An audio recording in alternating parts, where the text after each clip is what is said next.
नमस्कार, मैं किशोर रेडकर, आपका सर्टिफाइड प्रोजेक्ट मैनेजमेंट कंसल्टेंट। आप सभी का वापस एक बार हमारे इस YouTube चैनल में हार्दिक स्वागत है। मैं हर एक वीडियो में सर्टिफाइड प्रोजेक्ट मैनेजमेंट कंसल्टेंट बोलता हूँ। आप सभी को इसके बारे में कोई क्वेरी या क्वेश्चंस होंगे कि ये सर्टिफाइड प्रोजेक्ट मैनेजमेंट कंसल्टेंट, इसका मतलब क्या है। आज इस वीडियो में हम इसी के बारे में बात करने वाले हैं। देखिए, रीडेवलपमेंट प्रोजेक्ट में आपने देखा होगा आर्किटेक्ट्स आते हैं, एडवोकेट्स आते हैं, चार्टर्ड अकाउंटेंट्स आते हैं, लेकिन पीएमसी, सभी को पीएमसी बोलते हैं। फिर ये सर्टिफाइड प्रोजेक्ट मैनेजमेंट कंसल्टेंट क्या है, तो मैं आपको बताना चाहता हूँ कि ये एक प्रोफेशन है। जैसे आर्किटेक्ट होता है, जैसे चार्टर्ड अकाउंटेंट होता है, वैसे ही प्रोजेक्ट मैनेजमेंट कंसल्टेंट्स का एक एग्ज़ाम होता है, एक स्टडी मॉड्यूल होता है। इस स्टडी मॉड्यूल में 14 अलग अलग स्टडी सब्जेक्ट्स हैं और उन सभी सब्जेक्ट्स का एक एग्ज़ाम होती है और उस एग्ज़ाम होने के बाद सर्टिफिकेशन दिया जाता है। उसी सर्टिफिकेशन को, जो सर्टिफिकेशन लेता है, उसी को सर्टिफाइड प्रोजेक्ट मैनेजमेंट कंसल्टेंट बोलते हैं। अच्छा, ये सर्टिफिकेशन कौन देता है? ऑल ओवर ग्लोबली एक संस्था, एक एजेंसी है जिसको प्रोजेक्ट मैनेजमेंट इंस्टीट्यूट ऐसे करके जाना जाता है और उनका हेड ऑफिस यूएस में है। उस प्रोजेक्ट मैनेजमेंट इंस्टीट्यूट यूएसए ने लिया हुआ एग्ज़ाम जो पास करती है व्यक्ति, उस व्यक्ति को ग्लोबली, पूरे वर्ल्ड में प्रोजेक्ट मैनेजमेंट कंसल्टेंट करके काम करने की अनुमति है। इसी को सर्टिफाइड प्रोजेक्ट मैनेजमेंट कंसल्टेंट बोलते हैं। अच्छा, थोड़ा डिटेल में जाके हम आज जानकारी लेते हैं कि ये स्टडी में होता क्या है। देखिए, एक पहला मैनेजमेंट स्टडी है, वो है स्कोप मैनेजमेंट। ये स्कोप मैनेजमेंट में कोई भी प्रोजेक्ट में एग्जैक्टली क्या करना है, किस तरह की एक्टिविटीज़ है, उसको स्कोप बोलते हैं। और फिर वो स्कोप 1, 2, 3, 4 इस तरह से प्रॉपरली लिस्ट डाउन करना और बाद में ही इसके ऊपर आगे काम करना, इसको स्कोप मैनेजमेंट बोलते हैं। इंपॉर्टेंट है कि नहीं? इस स्कोप को लिस्टिंग करने के बाद आता है टाइम मैनेजमेंट, क्योंकि यदि स्कोप हमने लिस्ट डाउन किया लेकिन वो कोई स्कोप कितने टाइम पे करना है, ये यदि प्लानिंग ठीक तरह से नहीं हुई तो ये तो जिंदगी भर प्रोजेक्ट चलेगा। तो स्कोप को या एक्टिविटी को टाइम, ड्यूरेशन लिंक करना, इसको बोलते हैं टाइम मैनेजमेंट या शेड्यूल मैनेजमेंट। ये भी इस प्रोजेक्ट मैनेजमेंट स्टडी का एक मॉड्यूल है। इसके बाद में आता है, वो है रिस्क मैनेजमेंट। इस टोटल प्रोजेक्ट में समझिए, हम अभी रीडेवलपमेंट का प्रोजेक्ट कर रहे हैं, तो रीडेवलपमेंट के प्रोजेक्ट में किस टाइप की रिस्क है, आगे चल के क्या हमें तकलीफ़ें आ सकती है, इसका ब्यौरा करना, इसका स्टडी करना और वो रिस्क, वो तकलीफ़ें हम कैसे कम कर सकते हैं, उसके ऊपर प्लानिंग करना, काम करना, इसको बोलते हैं रिस्क मैनेजमेंट करना। ये एक थर्ड मॉड्यूल, स्टडी मॉड्यूल है इस प्रोजेक्ट मैनेजमेंट कंसल्टेंसी के सर्टिफिकेशन में। बाद में आता है कॉस्ट मैनेजमेंट। हर एक एक्टिविटी को टाइम तो लिंक किया, लेकिन कॉस्ट, वो भी इंपॉर्टेंट टास्क है।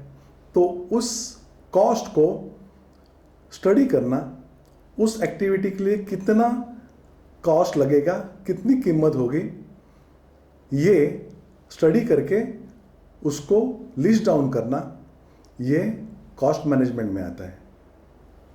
उसके बाद में कॉस्ट मैनेजमेंट के बाद में देखिए हमारा स्कोप हो गया, शेड्यूलिंग हो गई, रिस्क हो गया, कॉस्ट हो गया।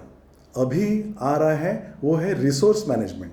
रिसोर्स मैनेजमेंट में क्या है कि किस तरह के एक्सपर्ट्स ये स्कोप कंप्लीट करने के लिए लगेंगे, किस तरह की इंफ्रास्ट्रक्चर हमें ये स्कोप या एक्टिविटी कंप्लीट करने के लिए लगेगी, ये सभी की स्टडी करना और उसको पेपर पे लाना, प्लानिंग करना उसको बोलते हैं रिसोर्स मैनेजमेंट। जैसे रीडेवलपमेंट में हमें एक्सपर्ट्स आर्किटेक्ट लगते हैं, एडवोकेट लगते हैं, सिविल इंजीनियर्स लगते हैं, चार्टर्ड अकाउंटेंट्स लगते हैं, साइट सुपरवाइजर्स लगते हैं।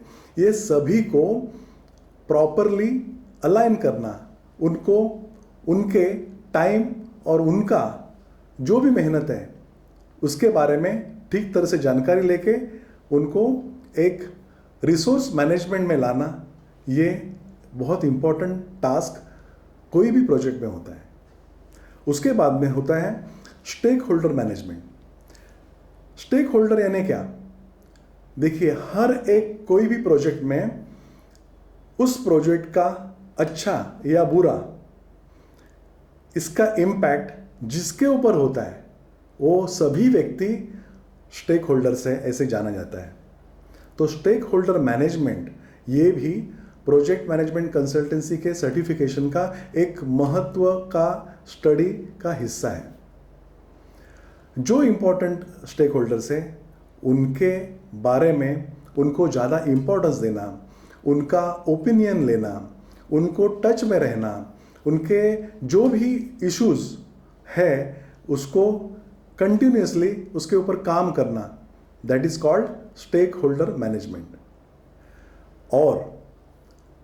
और एक महत्व का मॉड्यूल है, मैं सभी 14 मॉड्यूल आपको नहीं बताऊंगा, लेकिन जो इंपॉर्टेंट मॉड्यूल्स हैं वो मॉड्यूल्स मैं इसलिए आपको जानकारी दे रहा हूं कि इस सर्टिफिकेशन में किस तरह की स्टडी की जाती है जिसका पॉजिटिव इम्पैक्ट हर एक प्रोजेक्ट में होता है। तो मैं आप लास्ट का एक मॉड्यूल बोल रहा हूं, वो है कम्युनिकेशन मॉड्यूल, कम्युनिकेशन मैनेजमेंट। इस कम्युनिकेशन मैनेजमेंट में कम्युनिकेशन इसका मतलब बोलना बिल्कुल नहीं है। कम्युनिकेशन वर्बली हो सकता है, कम्युनिकेशन नॉन वर्बल भी हो सकता है। जैसे ईमेल, ये वर्बल कम्युनिकेशन नहीं है, व्हाट्सएप वर्बल कम्युनिकेशन नहीं है।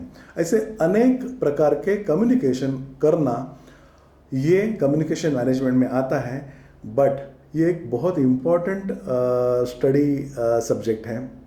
मैं एक शॉर्ट में आपको बोलता हूँ, बहुत ब्रीफ में बोलता हूँ कि बेस्ट कम्युनिकेशन किसको बोलते हैं, जो कि कोई भी चीज़ या कोई भी पॉइंट किसको बोलना है, कभी बोलना है और कितने हद तक बोलना है, that is called best communication model.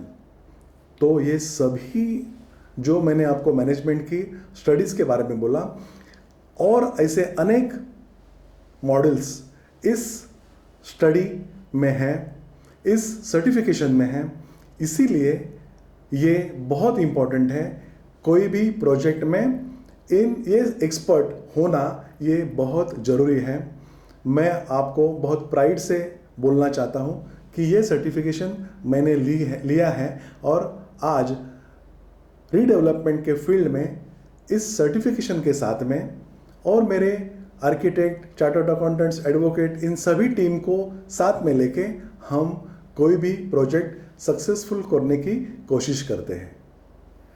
यदि आपको ये वीडियो और ये जानकारी पसंद आई तो इस वीडियो को लाइक करिए, इस YouTube चैनल को शेयर और सब्सक्राइब करिए और जो बेल आइकॉन आता है उस बेल आइकॉन को क्लिक करें ताकि आपको हमारे आने वाले सभी इंफॉर्मेटिव वीडियोस की जानकारी तुरंत मिलेगी। Thank you.